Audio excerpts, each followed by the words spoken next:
Hello students. So we have already learned about the square as well as the cube identities. But let me ask you something. Do you know how did the cubic identities evolve? But before that, let me ask you something. So you know this square expansion, right? But then as you move towards the end of the chapter and then you suddenly see this expansion. And then your brain goes like, wait, where does this 3xy, x plus y, all of these terms come from? And why is it so different from the square identity? Don't worry, I'm here to help you with the answer. So let's compare the square and the cubic identities side by side and understand the basic difference between both of them. So let's go. So let's start with the square expansion. So can I write this as simply x plus y and x plus y, right? So now let's simply multiply both of these brackets. So x multiplied by x plus y and again plus y multiplied with the x plus y. So now simplifying this, we have x square plus xy plus xy plus y square. So now again simplifying, so x square plus 2xy plus y square and voila.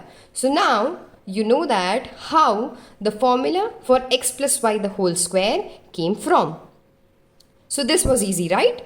So now comes the most difficult part, which is the cubic expansion. Now I write x plus y the whole cube simply as multiplication of the same bracket but 3 times, right? So in the previous case, we had multiplied x plus y the whole square and hence can I write multiplication of both these brackets as x square plus 2xy plus y square, right? This is from the previous formula and again the bracket as it is. So till now this is easy. So now the tricky part is multiplication of both these brackets. So how can you make it easier? So multiplying both these terms with as x and then with the y. Simple, right?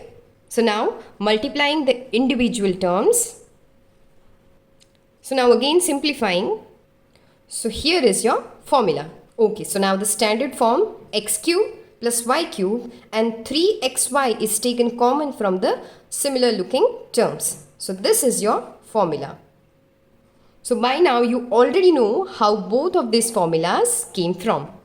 So now let me tell you one more thing about both of these formula. So can you notice this? In this expansion, the power is 2 and the number of terms are 1, 2 and 3. Also in this formula, the power is 3 and the number of terms are 4. So always remember the rule.